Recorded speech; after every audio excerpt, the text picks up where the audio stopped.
এ পর্যায়ে বক্তব্য রাখবেন 17 বছর এই গণতান্ত্রিক আন্দোলনের আপসহীন নেতা, যার নেতৃত্বে বাংলাদেশের মানুষ ফ্যাসিবাদের পতন ঘটিয়েছেন, আমাদের সকলের শ্রদ্ধা, সকলের প্রিয় অভিভাবক, বিএনপির ভারপ্রাপ্ত চেয়ারম্যান, দেশ নায়ক তারেক রহমান। বিসমিল্লাহির রহমানির রহিম। প্রিয় বাংলাদেশ, প্রিয় দেশবাসী, ভাই ও বোনেরা, আজকের এই অনুষ্ঠানের সম্মানিত সভাপতি জনাব মির্জা ফখরুল ইসলাম আলমগীর, মঞ্চে উপস্থিত নেতৃবৃন্দ, সামনে উপস্থিত আমার প্রিয় সহকর্মীবৃন্দ, আসসালামু আলাইকুম। বাংলাদেশের বীর ছাত্র জনতা, নারী, শিশু, কৃষক, শ্রমিক, সকল শ্রেণী পেশার মানুষ, সর্বস্তরের জনগণ বিশ্বকে দেখিয়ে দিয়েছে বাংলাদেশের জনগণ বন্দুকের সামনে বুক পেতে দিতে রাজি, তবুও তারা স্বৈর শাসনকে মেনে নিতে রাজি নয়। বাংলাদেশের সবচেয়ে জনপ্রিয় গণতান্ত্রিক রাজনৈতিক দল বিএনপির পক্ষ থেকে বাংলাদেশের গণতন্ত্রকামী বীর জনগণকে জানাই আন্তর্জাতিক গণতন্ত্র দিবসের সংগ্রামী শুভেচ্ছা।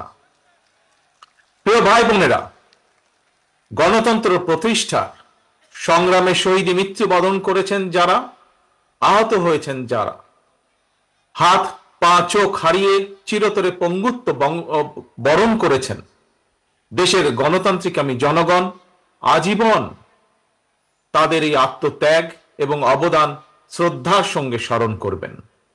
হতাহতদের প্রতিটি পরিবারের প্রতি অবশ্যই রাষ্ট্র তার যথাযথ দায়িত্ব পালন করবে বলে আমরা বিশ্বাস করি। লাখো শহীদের বিনিময়ে অর্জিত স্বাধীন গণতান্ত্রিক বাংলাদেশের রাষ্ট্র, রাজনীতি, শাসন প্রশাসন হওয়ার কথা ছিল government of the people, by the people, for the people. অথচ গত 15 বছর বাংলাদেশে মাফিয়া শাসন চালু করা হয়েছিল। দেশে বিদেশে পলাতক স্বৈরাচার বিনা ভোটের সেই সরকারের পরিচয় হয়ে উঠেছিল government of the mafia, by the mafia, for the mafia. প্রিয় দেশবাসী, এই মাফিয়া চক্র দেশকে সর্বক্ষেত্রে ভঙ্গুর করে দিয়েছিল। দেশকে সম্পূর্ণ আমদানি নির্ভর, ঋণ নির্ভর এবং পরনির্ভরশীল রাষ্ট্রে পরিণত করেছিল। মাফিয়া চক্র দেশের ব্যাংকগুলোকে পর্যন্ত দেউলিয়া করে দিয়েছিল। গত 1.5 দশকে দেশ থেকে প্রায় 17 লক্ষ কোটি টাকারও বেশি পাচার হয়ে করে দিয়েছে এরা। 5ই আগস্টের পতিত স্বৈরাচারের বেপরোয়া দুর্নীতি আর লুটপাটের কারণে বাংলাদেশের বৈদেশিক ঋণ বর্তমানে $100 বিলিয়ন বেশি ছাড়িয়েছে। বাংলাদেশে আজ যে শিশুটি জন্ম নিয়েছে কোনো কারণ ছাড়াই, সেই নিষ্পাপ শিশুটিরও মাথাপিছু ঋণ কমপক্ষে 1.5 লক্ষ টাকা। প্রিয় ভাই বোনেরা, মাফিয়া চক্র দেশকে শুধু অর্থনৈতিকভাবেই ভঙ্গুর করে দেয়নি, দেশের আর্থ সামাজিক সাংস্কৃতিক এবং রাজনৈতিক রীতিনীতিকেও ধ্বংস করে দিয়েছে। প্রতিটি সাংবিধানিক এবং বিধিবদ্ধ প্রতিষ্ঠান অকার্যকর করে ফেলা হয়েছিল। খোদ বিচার বিভাগকেই ফ্যাসিবাদের সূতিকাগারে পরিণত করা হয়েছিল। একটি রাষ্ট্র কতটা সভ্য এবং গণতান্ত্রিক সেটি দেশের আইন শৃঙ্খলা বাহিনীর আচরণে স্পষ্ট হয়ে ওঠে। কিন্তু মাফিয়া চক্র দলীয় স্বার্থে ব্যবহার করতে গিয়ে দেশের আইন শৃঙ্খলা বাহিনীকেও সম্পূর্ণ বিপর্যস্ত করে দিয়েছে। গণতন্ত্রকামী প্রিয় ভাই ও বোনেরা, অন্যায়, অনিয়ম আর অরাজকতার বিরুদ্ধে গণবিস্ফোরণে মাফিয়া চক্রের প্রধান দেশ ছেড়ে পালানোর পর দেশে মাফিয়া শাসন শোষণের অবসান ঘটেছে। পতিত স্বৈরাচারের পলায়নের মধ্যে দিয়ে একটি গণতান্ত্রিক মানবিক বাংলাদেশ গড়ার পথে প্রধান বাধা হয়তো দূর হয়েছে, তবে বাধা দূর হলেও মাফিয়া চক্রের রেখে যাওয়া 15 বছরের জঞ্জাল কিন্তু এখনো দূর হয়নি। এই জঞ্জালকে দূর করে জনগণের, বাংলাদেশের জনগণের ভোটে জনগণের কাছে জবাবদিহিমূলক একটি গণতান্ত্রিক সরকার প্রতিষ্ঠার লক্ষ্যে অন্তর্বর্তীকালীন বর্তমান সরকার কাজ করছে। তবে মাফিয়া চক্রের প্রধান দেশ ছেড়ে পালালেও মাফিয়া চক্রের বেনিফিশিয়ারি অপশক্তি প্রশাসনের ভেতরে থেকে কিংবা রাজনীতির ছদ্মবরণে অন্তর্বর্তীকালীন সরকারকে চ্যালেঞ্জ ছুড়ে দেওয়ার অপচেষ্টা কিন্তু অব্যাহত রেখেছে। প্রিয় দেশবাসী, ভাই ও বোনেরা, বর্তমান অন্তর্বর্তীকালীন সরকার হাজারো শহীদের রক্তের বিনিময় লক্ষ কোটি জনতার গণ অভ্যুত্থানের ফসল। এই সরকারের কোনো কোনো কার্যক্রম সকলের কাছে হয়তো সাফল্য হিসাবে বিবেচিত নাও হতে পারে, কিন্তু এটি আমাদের প্রত্যেককে মনে রাখতে হবে, এই সরকারের ব্যর্থতা আমাদের সকলের ব্যর্থতা, বাংলাদেশের পক্ষের গণতান্ত্রিকামী জনগণের ব্যর্থতা। সুতরাং এই অন্তর্বর্তীকালীন সরকারকে কোনোভাবেই ব্যর্থ হতে দেওয়া যাবে না। দেশে বিদেশে থেকে নানা রকমের উস্কানিতেও জনগণ অন্তর্বর্তীকালীন সরকারকে ব্যর্থ হতে দেবে না। তবে অন্তর্বর্তীকালীন সরকার যাতে নিজেরাই নিজেদের ব্যর্থতার কারণ না হয়ে দাঁড়ায়, সে ব্যাপারে তাদেরকেও সতর্ক থাকতে হবে। বাংলাদেশ কিংবা যে কোনো দেশেই গণ অভ্যুত্থানের মাধ্যমে গঠিত সরকার অবশ্যই জনগণের সরকার। তাই জনগণ অন্তর্বর্তীকালীন সরকারের প্রতি সহযোগিতা অব্যাহত রেখেছে, রাখবে। তবে কোনো এক পর্যায়ে অন্তর্বর্তীকালীন সরকারের জবাবদিহিতাও কিন্তু নির্বাচিত সংসদের মাধ্যমেই নিশ্চিত করা হয়।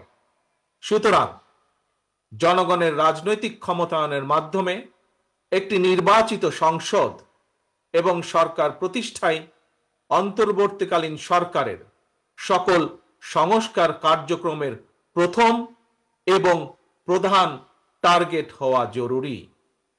এজন্যই আমরা মনে করি অগ্রাধিকার ভিত্তিতে জনগণের ভোটে নির্বাচিত প্রতিনিধিদের দ্বারা জবাবদিহিমূলক সরকার এবং সংসদ প্রতিষ্ঠার লক্ষ্যকে সামনে রেখেই সংস্কার কার্যক্রম এগিয়ে নেওয়া দরকার।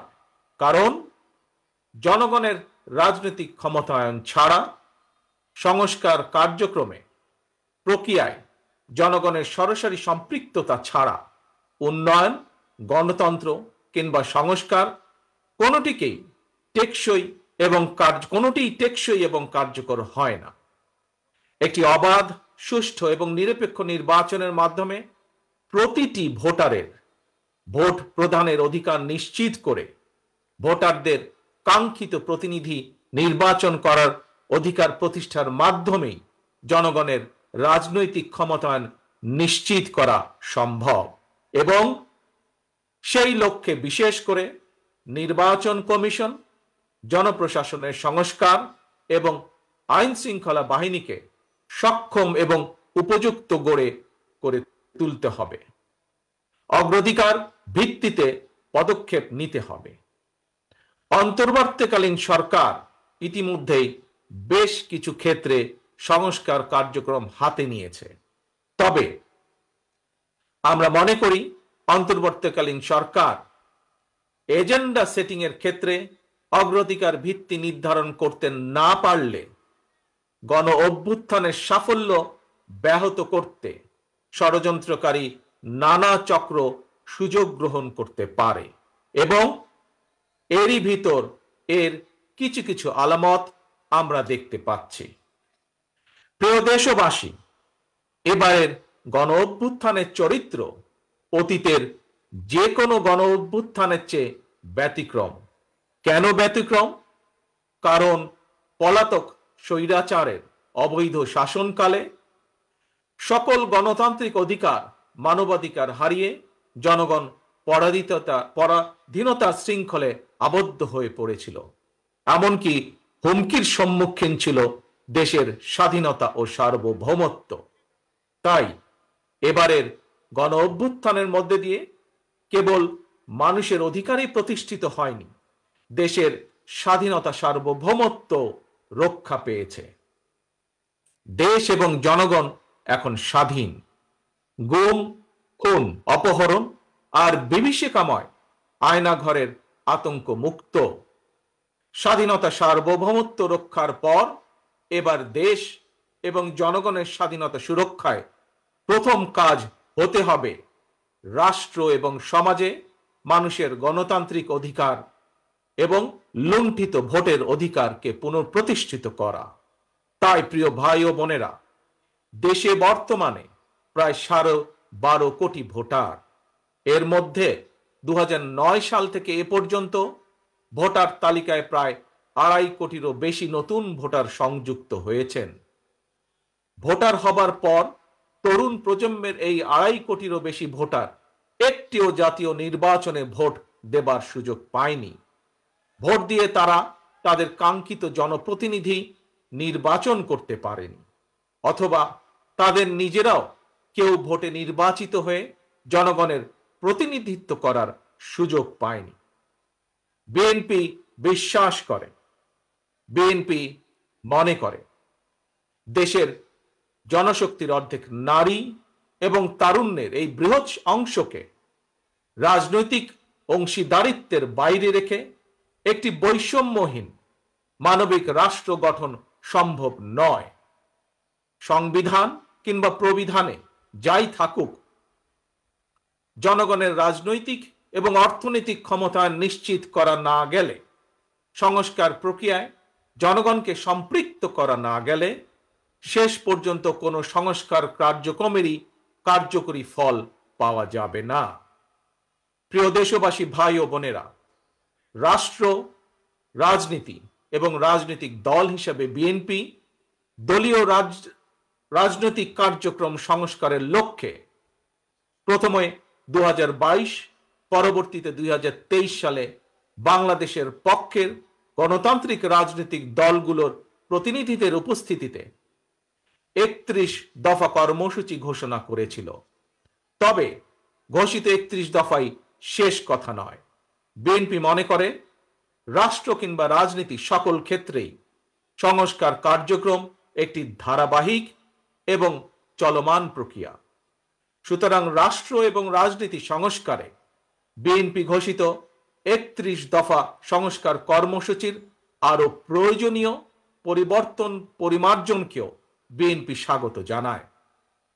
এমনকি কেউ যদি মনে করেন একটি উন্নত এবং নিরাপদ বাংলাদেশের জন্য আরো নতুন রাজনৈতিক দলের প্রয়োজন রয়েছে, তাতেও দোষের কিছু নেই। কারণ শেষ পর্যন্ত জনগণই চূড়ান্ত সিদ্ধান্ত নেবে। জনগণ কাকে সমর্থন জানাবে কিংবা কাকে সমর্থন দেবে না, এটি তাদেরই চূড়ান্ত বিষয়। এ কারণেই বিএনপি বরাবর জনগণের ভোটের অধিকারের উপর জোর দিয়েছে। বিএনপি মনে করে একমাত্র অবাধ সুষ্ঠু নির্বাচনের মাধ্যমেই রাষ্ট্র, রাজনীতি এবং রাজনৈতিক বন্দোবস্তের সঙ্গে জনগণের প্রত্যক্ষ অংশদারিত্ব তৈরি হয়। গণতান্ত্রিক আমি প্রিয় ভাই ও বোনেরা, গণ অভ্যুত্থান কিংবা সংস্কার কার্যক্রম নিয়ে রাজনীতির মাঠে নানা রকম কথা হচ্ছে। গণতান্ত্রিক রাজনীতিতে এটি একটি স্বাভাবিক এবং গ্রহণযোগ্য রীতি। প্রত্যেকেই তাদের নিজ নিজ দৃষ্টিভঙ্গি প্রকাশ করবেন, এটিই স্বাভাবিক। এই নিয়ে বিচলিত হওয়ার কোনোই কিছু নেই। একজন রাজনৈতিক কর্মী হিসাবে আমি বিশ্বাস করি ফৌজদারি অপরাধের বিচার যেমন বিচারিক আদালতে হয়, ঠিক তেমনি রাজনৈতিক কর্মকাণ্ড কিংবা রাজনৈতিক আচরণের বিচার হয় জনগণের আদালতে। আমি আগেও বলেছি, আজ আবারও আপনাদের সামনে বলতে চাই, ক্ষমতার পরিবর্তন মানে শুধু রাষ্ট্র ক্ষমতার হাত বদল নয়। ক্ষমতার পরিবর্তন মানে রাষ্ট্র এবং রাজনীতির গুণগত পরিবর্তন। তাই প্রতিটি রাজনৈতিক নেতাকর্মীর মনে রাখা প্রয়োজন, রাজনীতির গুণ পরিবর্তনের জন্য রাজনৈতিক দলের নেতাকর্মীদের আচার আচরণেও গুণগত পরিবর্তন জরুরি। সুতরাং আমার আহ্বান, কোনো প্রলোভন কিংবা উস্কানিতে বিভ্রান্ত না হয়ে জ্ঞানভিত্তিক রাষ্ট্র এবং সমাজের নেতৃত্ব দানের জন্য নিজেদেরকে প্রস্তুত করুন। গণতান্ত্রিক আমি প্রিয় ভাই ও বোনেরা, হাজারো শহীদের রত্ন স্নাত এই রাজপথে আজ আপনাদের এই স্বতঃস্ফূর্ত উপস্থিতির অর্থ জনগণের কাঙ্ক্ষিত বৈষম্যহীন বাংলাদেশ গড়ার এই যাত্রা পথে বাংলাদেশের পক্ষের শক্তিকে আরো কিছু পথ পাড়ি দিতে হবে। তবে সেই পথ অবশ্যই নয় সন্ত্রাস, সংঘর্ষ, প্রতিশোধ কিংবা প্রতিহিংসা, বরং সেই পথ হবে ধৈর্য, সহনশীলতা এবং সমঝোতা।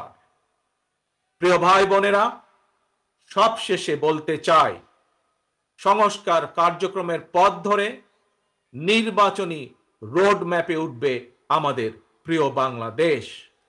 সুতরাং আসুন আমরা সবাই কাজের মাধ্যমে জনগণের বিশ্বাস, জনগণের ভালোবাসা অর্জন করি, জনগণকে সঙ্গে রাখি, জনগণের সঙ্গে থাকি।